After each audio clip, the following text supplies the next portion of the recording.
Amigos queridos,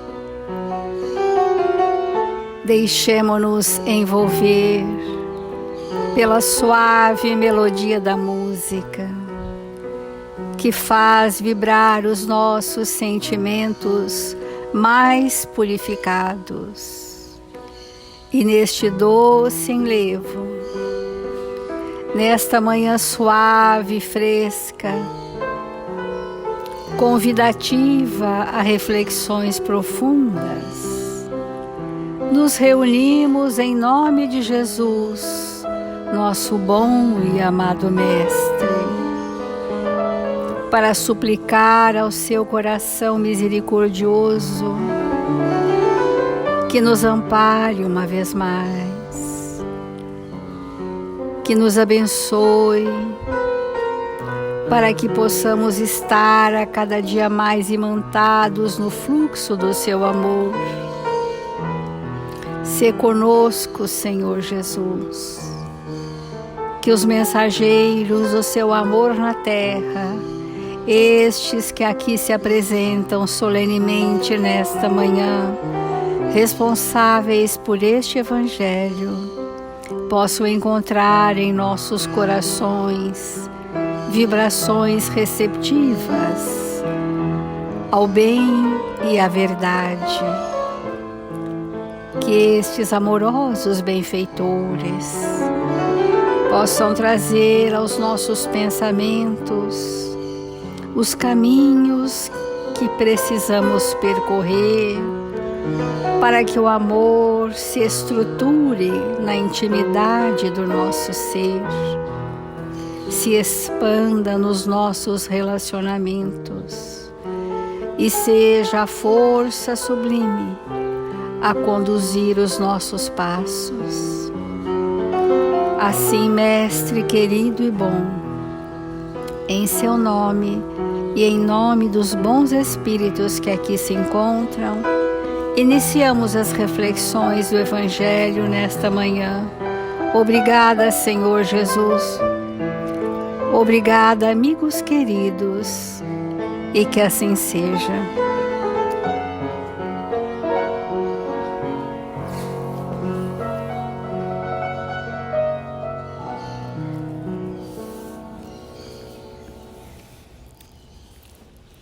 Do Evangelho, a lei do amor. Estamos refletindo nesse item.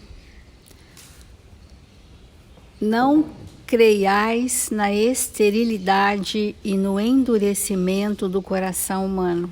Ele cede a seu malgrado ao amor verdadeiro. É um ímã ao qual não pode resistir. E o contato desse amor vivifica e fecunda os germes dessa virtude que está nos vossos corações em estado latente. A terra, morada de prova e de exílio, será então purificada por esse fogo sagrado e verá praticar a caridade, a humildade, a paciência, o devotamento, a abnegação, a resignação, o sacrifício, virtudes todas filhas do amor. Morada de provas e exílios, estamos num tempo de transformação dos nossos sentimentos, para que nós possamos nos libertar do exílio, para que nós possamos romper as algemas pesadas dos sacrifícios que as expiações requerem de nós, e para que possamos expandir o sentimento fraterno por todos aqueles que estão conosco. Este é o processo de renovação do planeta Terra, que começará em nos regenerarmos intimamente, através destes sentimentos declarados no Evangelho, nos nossos relacionamentos, a que vamos chamar de caridade moral. Quando esse estado de compreensão, de indulgência, de sacrifício dos interesses pessoais, de doação de nós mesmos for a tônica dos nossos espíritos, nós estaremos praticando a caridade moral nos relacionamentos. E esta experiência se inicia, em primeiro lugar, no nosso convívio familiar com os nossos pais. E esses pais geram matrizes, padrões de família e relacionamento que modifica muitas vezes as nossas más tendências do passado. E quando então vamos formar uma família constituída, um novo lar, levamos já esses recursos que os nossos pais nos trouxeram beneficamente e imprimiram em nós recursos que não tínhamos. Mesmo assim, quando nos unimos com alguém para formar uma nova família, nós precisamos misturar esses dois universos, cada qual com uma história, cada qual com uma experiência, com valores diferentes. E misturar essas histórias significa resolvermos a nossa anterioridade, que ela é bastante saliente assim que aquele enlevo inicial dos reencontros passa e que as vivências do dia a dia vão nos mostrar quem realmente somos, aquilo que trouxemos de melhor em nós e aquilo que trouxemos como pendências evolutivas. E então, nesse período em que, tendo os primeiros anos de convivência, trazendo uma felicidade, um bem-estar, vão cedendo lugar aos quadros de memória que eu trouxe, que a outra pessoa trouxe do passado, e que então aí começaria o início da construção do amor verdadeiramente, e não no encantamento que é necessário, esse vetor atrativo para que as pessoas se unam, mas tendo passado esse momento, aí é que a vida está nos convidando a construir o amor para que nos regeneremos intimamente. E é nesse ponto que muitas vezes, atualmente, os casais se abandonam e se infelicitam e rompem vínculos que estavam programados pela espiritualidade, havendo uma desvinculação precipitada, precoce, e ambos passam a percorrer outras buscas, entendendo que novas buscas seriam muito mais prazerosas, e muitas vezes o são, porque uma segunda ou terceira união muitas vezes não está ligada ao meu passado. Então não vai ser para nós um desafio naquele aspecto. E nós vamos seguindo de uma forma costumeira aquilo que não nos incomoda. Mas com isso, nós ficamos com pendências morais, porque aquilo que nós rompemos e não construímos, precisaremos estar novamente. As pessoas nos perguntam assim, mas será que eu tenho que voltar como marido ou como esposa novamente? Como companheiro, companheira novamente? O grau de parentesco vai ser proporcional à nossa estrutura moral. Porque muitas vezes aquele casal não tem mesmo ainda condição de voltar como cônjuge, dado o grau de animosidade, de hostilidades, de agressões que geraram entre si. Então, como a lei divina tem atenuantes, estaremos próximos, com outro grau de vinculação a princípio, até que aquilo se arrefeça e uma fraternidade ceda lugar a uma passionalidade, né? Uma amizade ceda lugar aos arroubos emocionais do passado. Esses são os atenuantes da lei de Deus para que na fraternidade possamos nos reconciliar com desafetos que se agravaram pela nossa convivência mal conduzida por nós mesmos. Então, atraídos por necessidades redentoras, mas despreparados para elas, diz Joana de Ângeles, os membros do programa afetivo não poucas vezes descobrem de imediato a impossibilidade de continuarem juntos. Se nós tivéssemos realmente uma religiosidade ou uma aceitação do planejamento reencarnatório, que os espíritos amorosos nos conduziram a estar com aquele grupo de espíritos, se nós tivéssemos isso acionados na nossa consciência, talvez nós pudéssemos perseverar no intento de desfazer o mal que trazemos em nós, para que o bem, que o sentimento que também já trazemos em nós, prevaleça para aqueles que estão ao nosso lado. E que nós pudéssemos entender que estamos aprendendo a servir. E o espírito, para ser um dia humilde e caridoso, ele precisa primeiro aprender a servir, a dar o que trouxe de melhor em si. E este exercício se faz em primeira instância neste ambiente familiar. A causa preponderante dos desajustes conjugais sempre será o egoísmo. E o Evangelho, todo o capítulo da lei do amor, vai falar que o egoísmo é o fator principal de desajuste conjugal. E esse egoísmo se apresenta de inúmeras formas, né? Inúmeras formas, porque é um estado primitivo e imaturo do nosso afeto. Às vezes, intelectualmente, o espírito já avançou, mas emocionalmente, afetivamente, ainda está num grau mais primário, de voltar-se para si, de dar importância às suas questões, que todos estejam ali para abastecê-lo de alguma forma, e se não o fazem, se frustra, e aí vem as hostilidades, as agressões, as cobranças intermináveis, criando um clima muitas vezes insuportável. Esse egoísmo que se concede valores e méritos superlativos a si mesmo, né? O Evangelho mostra que a personalidade expandida demais na vertente do egoísmo é nós darmos a nós uma importância superlativa que nós não temos.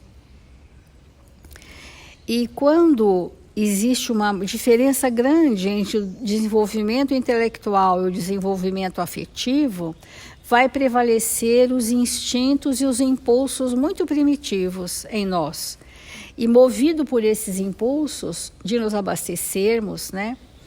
E nós vamos fazendo buscas também imaturas e ferindo inúmeros corações, não só do companheiro, da companheira, quanto dos filhos, que vão levar consigo marcas traumáticas. Então, a sociedade materialista, embora disfarçada de religiosa, facilita o rompimento dos vínculos que legalizam as uniões, por questões de qualquer menor importância. E nós somos aconselhados, quando vamos nos queixar para alguém dos relacionamentos familiares, nós somos aconselhados a pensar em nós mesmos. Essa ainda é o consenso social. Pense em você, você não precisa passar por isso. Liberte-se disso enquanto é tempo. Eu ouço isso as pessoas me dizerem todos os dias. Mas quando elas nos procuram na casa espírita, a orientação é de nós revermos o planejamento reencarnatório e quais aspectos da personalidade dela precisa ser transformado para que esse relacionamento se faça em novas bases. Portanto, as separações, elas são legitimadas quando no planejamento reencarnatório nós estivermos agravando tanto, que é preferível interromper temporariamente, porque isso não se dissolve, questões evolutivas, interrompe temporariamente para que adquiram recursos e numa nova oportunidade serão aqueles desafetos com os quais iremos nos reconciliar necessariamente.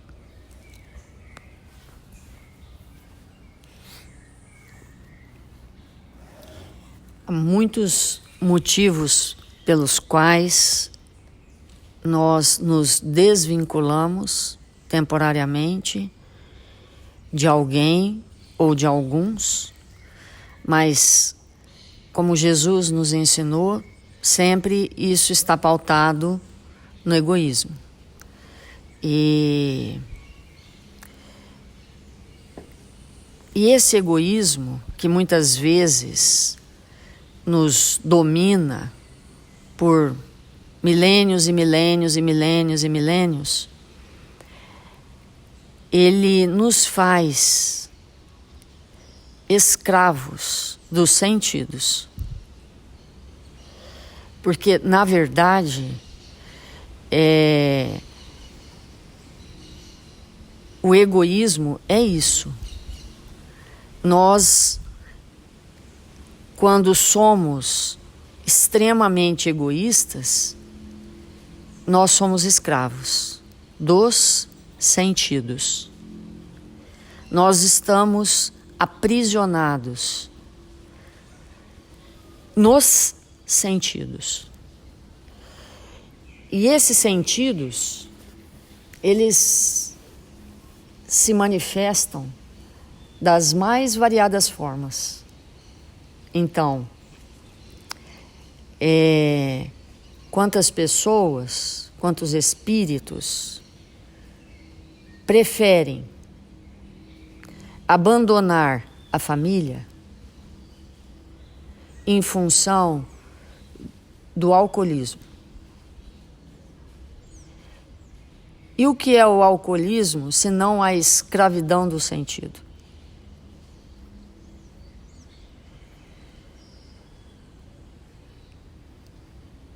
Muitos de nós abandonamos a família por paixões dos sentidos e buscamos outros alguéns, entre aspas, né? Porque nunca é alguém, é alguéns. Porque, na verdade, nunca estamos sozinhos nessa escravidão dos sentidos. E essas desvinculações que se operam em função disso, às vezes é o culto ao corpo. Não tem nem ninguém. Às vezes é o culto ao dinheiro. Que nós ficamos iludidos que o dinheiro então vai comprar as sensações todas das quais nós não queremos abrir mão, sejam elas quais forem. E Jesus, ele veio justamente nos mostrar um caminho para que nós possamos desistir dessa escravidão, abrir mão dessa escravidão dos sentidos. Há espíritos que são escravizados à raiva. A raiva é um sentido. É uma sensação que promove: eu prefiro ficar com a minha raiva do que com você. São espíritos que se comprazem, que têm um prazer inenarrável em sentir raiva e ódio. Escravos da raiva e do ódio. Todo o tempo todo, é o tônus da sua personalidade. E, obviamente, que isso é um diluente muito forte de vínculos. E nós, ao compreendermos isso, precisamos olhar para a nossa intimidade e ver aonde nós estamos presos nesses sentidos e fazer um caminho libertador. Fazer esse movimento interno conosco. Na atualidade, os jovens, eles estão presos aonde? Nos jogos. Isso, aquele movimento prende aqueles espíritos e ficam escravos, literalmente escravizados pela tela, pelo movimento, pela competição virtual. E isso, obviamente, que é egoísmo. É óbvio. Essa é uma manifestação, né? Então, os anos passam, os tempos passam, as eras se renovam e nós vamos encontrando outras formas, às vezes, entre aspas e mil aspas, modernas, de continuarmos escravizados.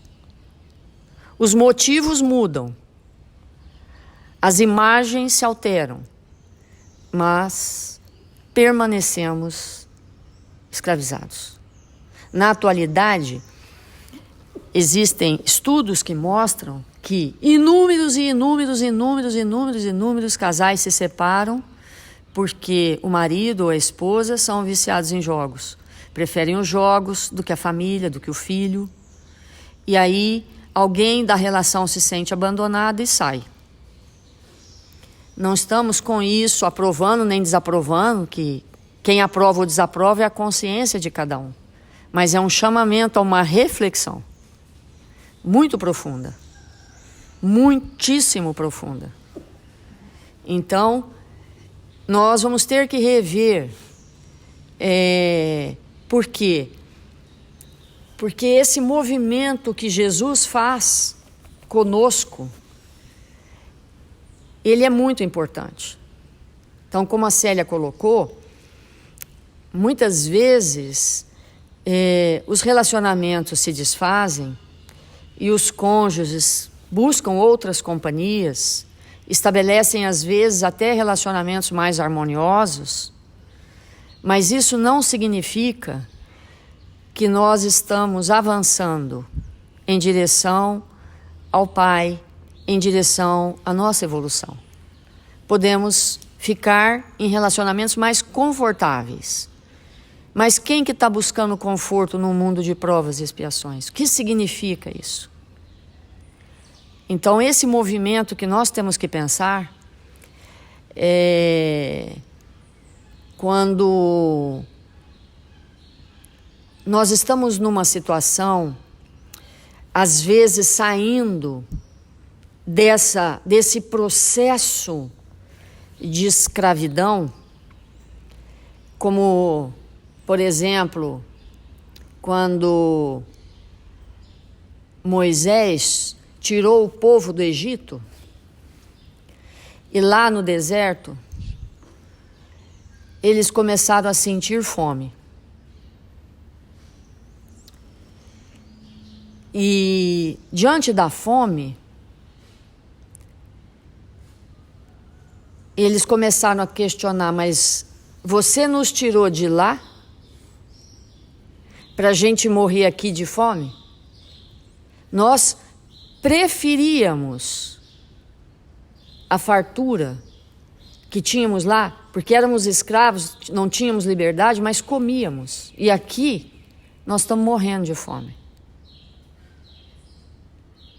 É lógico que isso é simbólico, porque com Jesus também ele demonstrou essa mesma imagem, como nós falamos alguns dias atrás, quando ele estava no deserto, que aquilo não ocorreu de fato, é uma figura de linguagem, em que o espírito do mal oferece para ele que ele transforme a pedra em alimento, e ele diz, nem só de pão vive o homem, ele estava falando para nós a mesma coisa.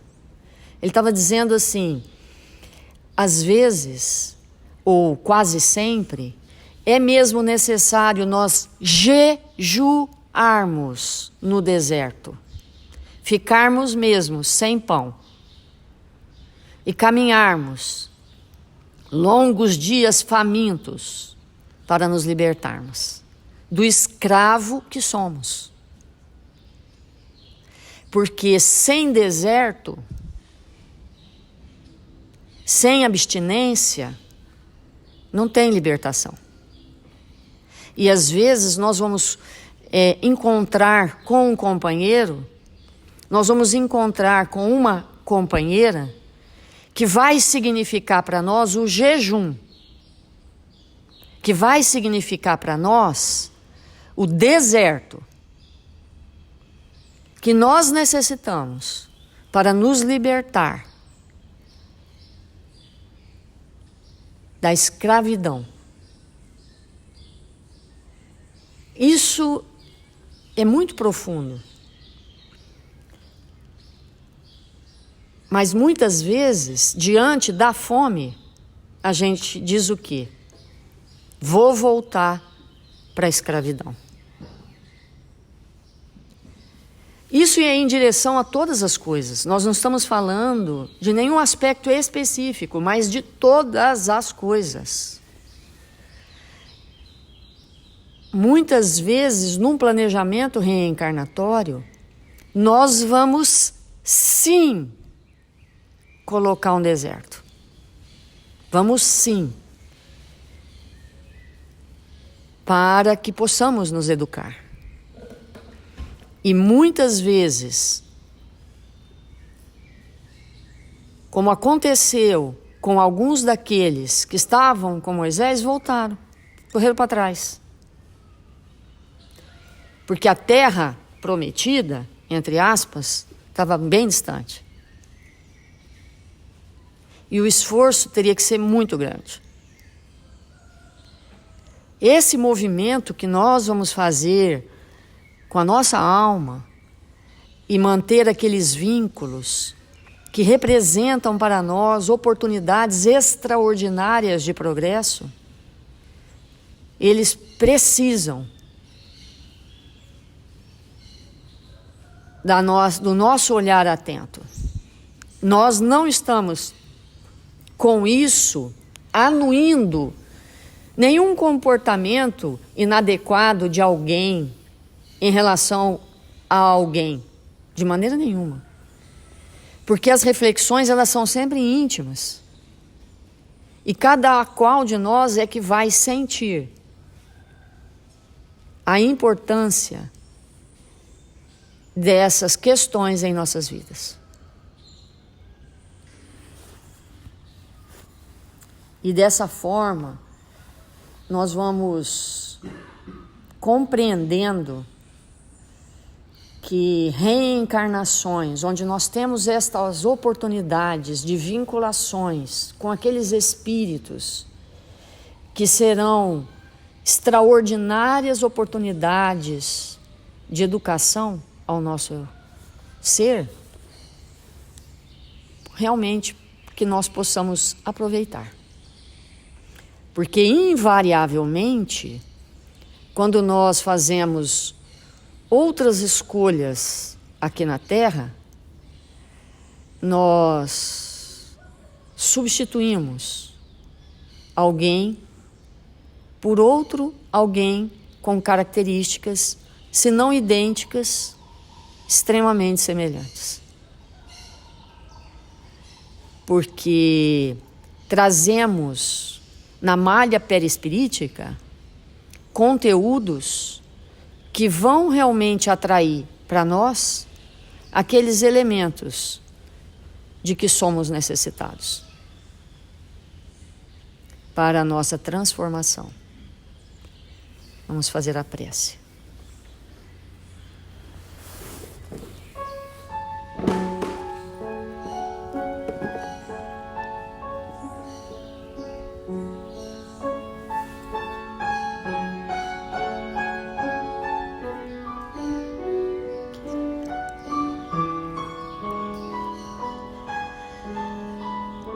Senhor Jesus,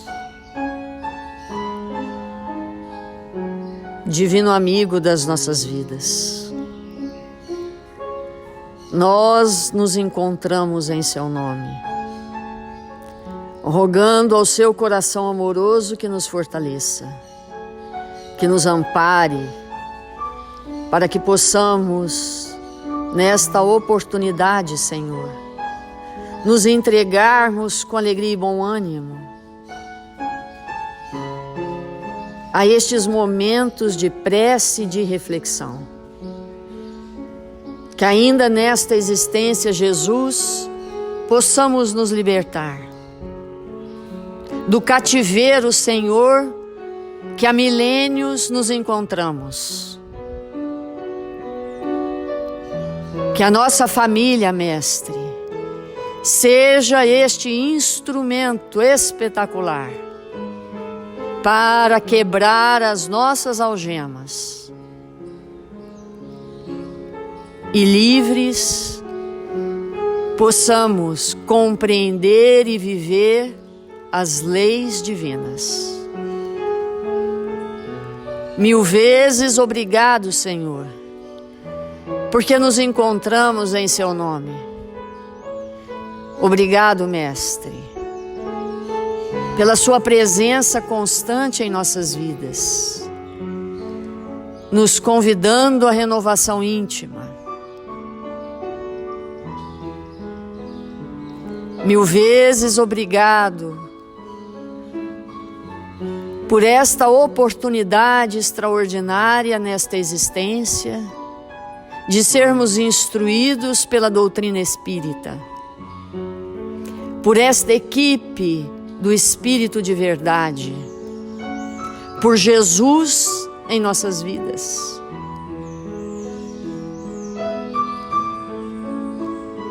Que nesta manhã, em que a chuva veio fecundar o solo, nos libertar da fumaça, da densidade vibratória,